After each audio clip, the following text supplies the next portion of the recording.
What's going on, guys? Thanks for tuning in today. I am thrilled to be joined by Mitch Milani of The Bottom Line View. Mitch, thanks for joining me. Big fan of the channel. You have, said it yourself. You're the best when it comes to off-season coverage, free agency, draft, trades, etc. So I'm thrilled to have you on. How you doing today? I'm pretty good, and yeah, I've said that. I'm a little cocky, but yeah, we're gonna have some fun talking some NFL. I'm excited.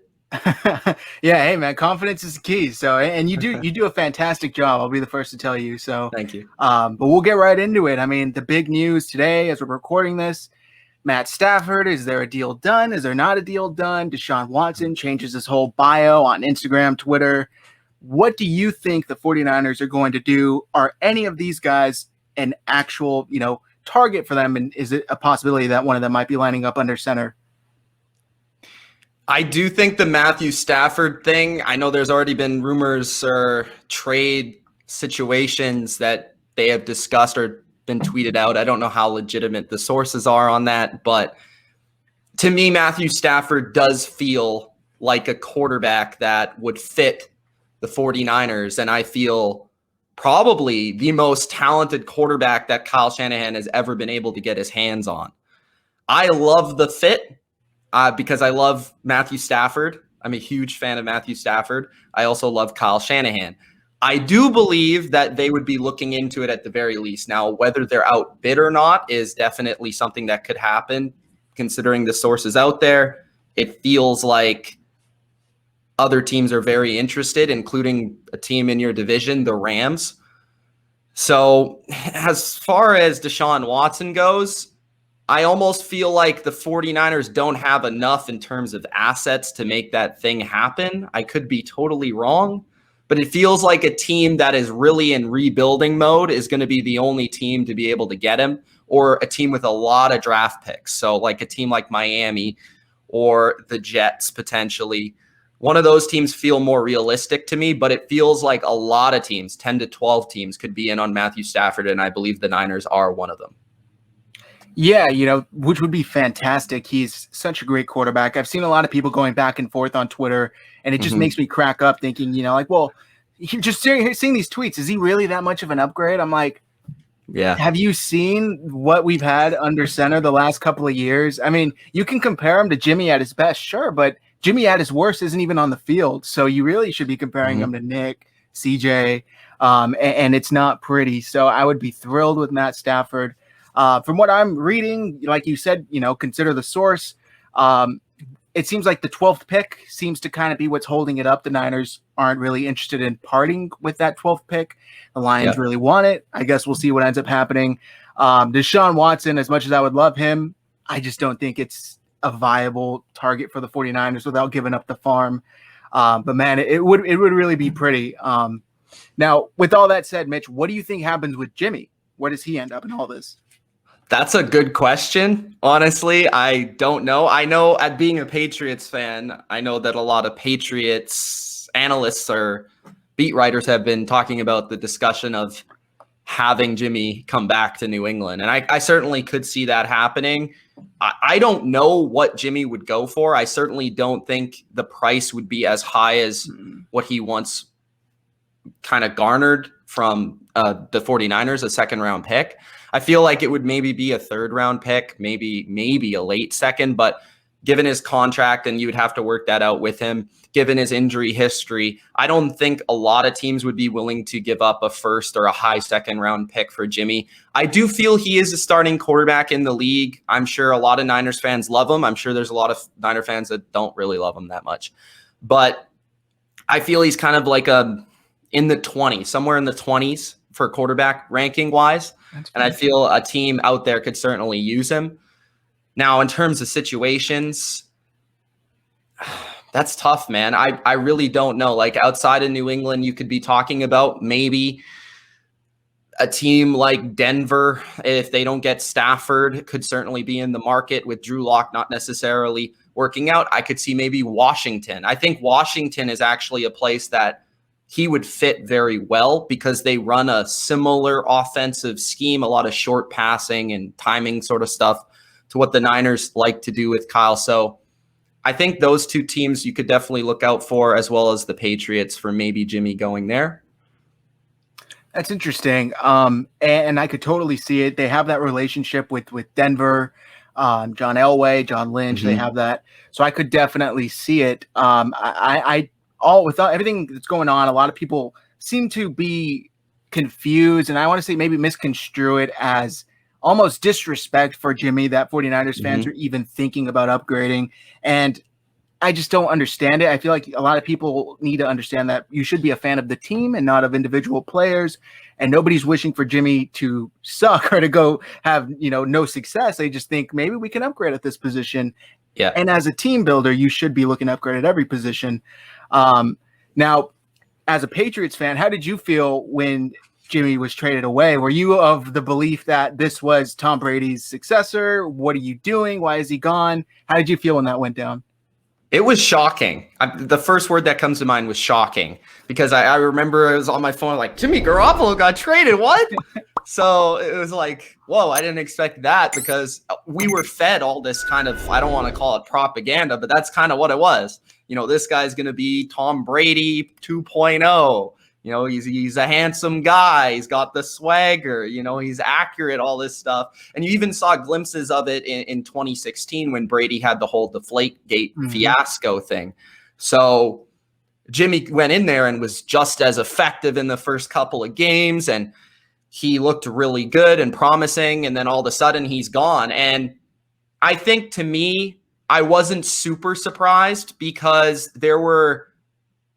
I was shocked on the surface of like having been fed all this stuff of how much they loved him, that it felt like he was going to be the guy. But then once you really thought about it, okay, Tom Brady, he looks like he's going to play here for another 4 or 5 years. Like, we're going to have to trade him eventually, get something out of this, because Jimmy's not going to replace Brady when Brady's still playing as an MVP caliber player. So to that, it made sense. And ultimately, I do think it was the right decision. But we've heard other things about maybe Belichick wanted to keep Jimmy. So I don't know. Yeah, that whole story was really interesting. I remember reading it, and the whole the word that comes to mind, just like you said, I get pettiness out of it. Almost like, Tom not allowing him into his training facility and Jimmy getting locked out. It was just a crazy situation, if true. Of course, that caveat needs to be added. But I think that, I don't know, I could definitely see Jimmy going back to New England, and with me being a 49ers fan, my luck, probably balling out and having 5,000 yard type season, and suddenly he has a deep ball, and just perfect Belichick and just 49ers fan luck combined. But as long as the 49ers have a guy who's talented under center, I'm fine with it. Like I said, if they were to get a Matt Stafford, I wish Jimmy to go on and be really, really good somewhere else. I did the same. I wish the same, I should say, for Colin Kaepernick. Obviously, that worked out however the hell it worked out, or it didn't. But I just feel like just because we're moving on from a quarterback doesn't mean that you need to bury him and make sure he doesn't ever have success elsewhere. Now, obviously, next weekend, Super Bowl. You've had a couple of videos out about it. Great videos. Go check it out if you guys haven't. I'll leave the link in the description. How does it feel? Again, sorry, I feel like I'm pouring salt in the wounds, but you got the jersey right behind you. How does it feel seeing him playing for another team? I imagine it's like seeing your girlfriend or ex-wife of 20 years, and you're out at dinner and she's over there with a nice rich guy, and you're just like, ah. Yeah. It's a little awkward or weird or different, but at the same time, I kind of have a different perspective from, I think, a lot of other Patriot fans, especially because I'm not actually from New England or Boston, right? I'm a Canadian and I like the Patriots. So it's a little different. But at the same time, I always felt like I'm a Brady fan. I'm a Patriots fan first, but of course a Brady fan second. And the thing is, there was always this lingering, could Brady be the GOAT elsewhere? And to me, it was almost to the point of last year where this roster, this team as currently constructed, especially going into an offseason with limited cap space, a lot of players were going to leave because of the whole COVID situation. It felt like it was almost better to see him leave. I know that's a weird take, but I wanted to see him have the individual success with only 2 years left in his career, and to be able to prove to people and the haters out there that he could do it elsewhere, even with a limited offseason and a whole new team, whole new system and all this stuff. he's basically reinvented himself in Tampa Bay with the Arians offense. And it's been awesome to watch. And in a way, I think it's almost better than seeing him in New England like this year, because I don't think even with him in New England, they would have been a very successful team. I think maybe he would have gotten a little bit more out of this roster than Cam. I loved Cam. I loved the signing. I loved having him as the quarterback. But, he wasn't exactly what we wanted from him during the year. But, yeah, just overall, I wanted to see Brady prove the haters wrong. And I think we got that. I think that's ultimately what I was looking for. Yeah, and that's a really refreshing take. The story, the narrative, I should say, has always been, it's almost like the chicken or the egg. It's like, is it Bill or is it Tom? Is it Bill or is it Tom? And I don't think this season definitively answers that question, but I think it definitely gives a little more stock to to Tom, because it's like, look, he went on elsewhere and had success. And don't get me wrong, Tampa was already an extremely talented team before he got there, but I feel like he pushed them over the next level clearly. So just being, I live in the Bay Area, grew up in the Bay Area. Mm-hmm. A lot of people like to claim him as, Bay Area native. So it is kind of cool to see him still have success elsewhere. It reminds me of when the 49ers moved on from Joe Montana and he went on to Kansas City and still had success there as well. So best of luck to Tom Brady. But on the flip side, I'm also rooting for him because I cannot, as a 49ers fan, see Mahomes repeat after what happened to us last year. How do you think that's going to shape out? Obviously, the big narrative going into this week is going to be, the old GOAT versus the new GOAT. I think that's the term you used in your video.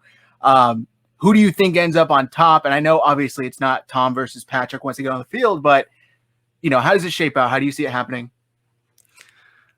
I think it's going to be a great game. I think overwhelmingly it feels like a lot. I don't know. Maybe you're hearing different, but it feels like pretty much most people are picking the Chiefs, as they probably should. They're favored, although it's not by a lot. I think it's only 3 or 3.5 points. But the Chiefs, they've done it. They're looking for the repeat. And Tampa Bay, they kind of feel a little bit like a Cinderella story, although I feel like they've been just underestimated from a talent perspective, because all year throughout the offseason, I was talking about this team is top 3 most talented in the league, and maybe I was ahead of the curve on that one, but it just feels like finally they've kind of put it together a little bit. And even in saying that, they haven't really at the same time, because they've been they beat the Packers. Brady threw 3 interceptions. They beat the Saints, and they're, it's just, it feels like they get one thing going and then the other thing can't quite catch up. So I think for the Bucs, they're going to have a complete game for one of the first times they've had all year to win this game. They played them very tight in the first game. It was a kind of a blowout in the first quarter, and then they started to figure things out in the last 3 quarters, and the game ended up being only a 3-point win for Kansas City. That was also in Tampa Bay. This game, I think, comes down to basically, I know it's kind of a cliche, but it comes down to pressure, I think, for both sides, the front 7 or the front for each team. And you saw the 49ers, their front 4 last year was able to win that matchup for 3 quarters out of the 4 quarters last year. With no holding called. I just need to say that. Yeah, no holding calls. That was ridiculous, by the way. I don't know really what they were doing, but this front 4 for Tampa has been vicious. I mean, they sacked Rodgers multiple times last week. They've got veterans across the board, a great D-line, and I think they're going to need to get to Mahomes with 4 without those backup tackles there. That, to me, is what I'm really looking for, because if they get consistent pressure, those bombs to Hill aren't really there. You're putting constant just duress on a team that can't really run the ball, especially versus the number 1 run defense. So a lot of balance isn't going to be there. On the flip side, a lot of that is going to be from Kansas City blitzing. Spagnuolo loves to blitz. He loves to send extra guys. That's how they were able to slow down Brady in the first half of the first matchup. Tampa has since then, after the bye, gotten better at blocking up front, blocking those blitzes, having answers for those blitzes. I think that's the X factor to the matchup. Right now, obviously, I'm hoping Tampa wins, so there might be slight bias in this. I am leaning towards the upset a little bit, but it's going to be awesome either way. I don't see a blowout in either direction. I think it's going to be a 1-score game no matter who wins it. Okay, that's fair. Really good breakdown. I'm with you that I think Kansas City ends up pulling it out, but at the same time, my mind's just like, you don't pick against Tom. You just don't do it. It almost never works out. So I would love to see Tampa pull it off, especially because I don't want to see, Mahomes and Frank Clark, who I can't stand, up there hoisting another Lombardi. So let's hope it happens. Now let's go into a little, preview into the draft. Obviously, if the 49ers don't end up with a Matt Stafford, Deshaun Watson, a lot of fans, including myself, are hoping they end up with either trading up to get a Justin Fields, Zach Wilson, or maybe they stand pat and a guy like Trey Lance falls to them. In this scenario, trade or standing pat, what do you think would work out the best for them to get back to a contender? I think, honestly, I've been of the mindset that if the Niners want to get the most out of this current roster, they need to go the veteran route. That's my opinion, because I feel like unless you get a rookie who's just like Justin Herbert levels of phenomenal in the first year, which maybe if they trade up for maybe like Justin Fields, which I think would be a great fit, maybe they could pull that off. But it's extremely difficult to win a Super Bowl like this year. Maybe they can win it next year or the year after, but like 1 year in with a rookie quarterback, it's I don't think ever happened. So, and just looking at the way the roster currently is, I know they have some needs in kind of lesser areas, but this is a NFC next year when you're really looking at it with this whole situation in the offseason with all these teams with not a lot of cap space. The Niners are in a decent position. I think they're like 12, 13, somewhere in there, cap space. It's really only the Bucs and the Packers, and that's it in the NFC. I mean, maybe, Russell Wilson and the Seahawks will be around, but like they're a one and done most years. So other than that, the NFC is wide open. So that's why I'm such a fan of them pushing for like a guy like Matthew Stafford, because I think he is a top 10 quarterback. So if they were to get him, I think that would put them over the edge. But if they don't, maybe it's a little bit longer approach. But yeah, I just feel like the way the NFC is this year, this upcoming year, they have a chance to be a huge contender if they get the right guy. I'm so glad you said that, because I couldn't help but feeling watching these games the last couple of weeks, like the 49ers, last year's 49ers, if we put them here, they would be winning these games. The NFC was wide open. And of course, it was like, everything that could go wrong for them this year went wrong right from the start. Nick Bosa, Solomon Thomas, 2 torn ACLs on back-to-back plays in week 2, just unheard of stuff. So I could totally see that. Now, my question to you is, if they end up getting a veteran quarterback that doesn't cost them the 12th overall pick, how would you like to see them, address their needs with that pick? Ooh, good question. I don't exactly know how many or who is exactly a free agent. There's like 40, just a heads up. So it's almost everybody. I'm sure there's a lot. I believe Trent Williams is one of them. I believe they'll look to re-sign him. I think they should. He's amazing. I really think their offense is built well. I know that there's some concerns over the offensive line, but I really feel like with a quarterback there, in a healthy quarterback for the long term, they'll be fine. Kyle does a great job at kind of overcoming deficiencies on the offensive line with his play calling and his scheme. They have all the weapons, I think. Kittle healthy would be unreal, and I love Brandon Ayuk. I like Deebo Samuel a lot too. So I think the foundation offensively is there.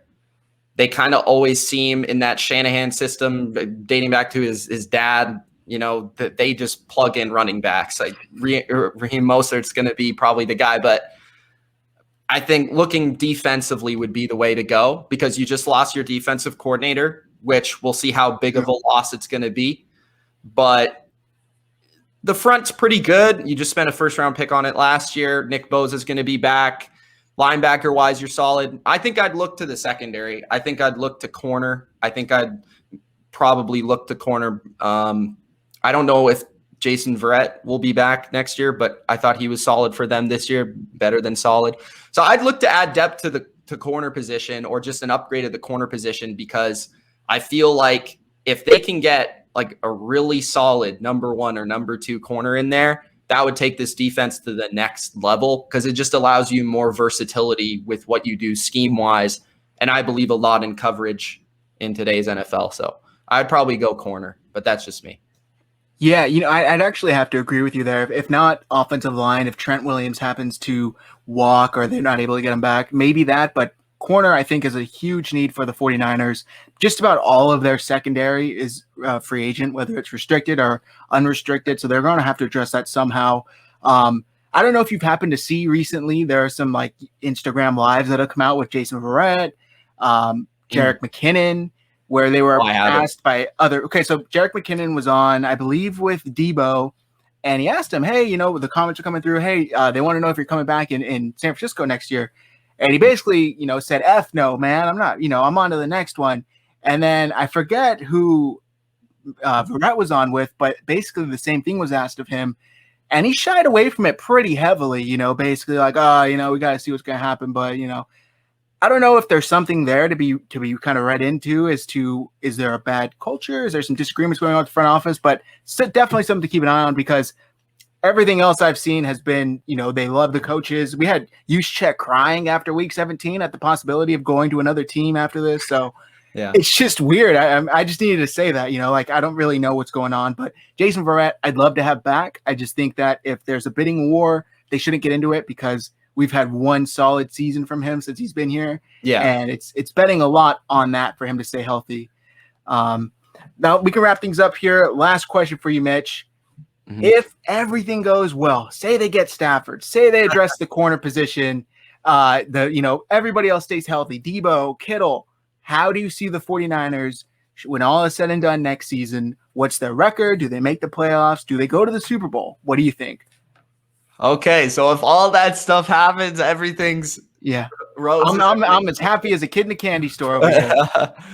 I believe that the Niners would at least make the NFC Championship with Matthew Stafford and all those other things happening. So I believe it would probably be them, and honestly, the Bucs again. I think the Bucs are going to go all in for one more year of Tom Brady. They're going to bring in probably all his old buddies from New England and stuff like that. And I think Tampa is going to have one last run at it. But I believe the Niners would be right there, because I believe in their coach. I believe in their front office. I believe in a lot of the talent they have. And I think their defense is going to be elite. The offense, I think, will take a step forward as long as the quarterback stays healthy there. And I think, they'll be a contender. I think they would be at least a top 3 team in the NFC if all those things happened, maybe even the best. Wow, man. I mean, I really hope it happens. I hope at least one of these things happen, because I don't think they're that far away. And going back to the rookie quarterback question, I just feel like if they were to just have even a competent quarterback who's not going to make a bunch of mistakes, they could have a good amount of success with that. Obviously, the best benefit of having a competent rookie quarterback coming into a great environment is the salary, a controlled salary. They don't have to worry about paying him millions and millions of dollars, for 1 year. So I guess we'll see how it shapes out. But that's going to do it, guys. Mitch, I appreciate you taking the time to come on. If you guys haven't already, go subscribe to his channel. I'll leave the link in the description below. Bottom Line View, fantastic channel, better guy. Mitch, I appreciate you coming on, man. Stay safe out there. Have a good one. Thank you.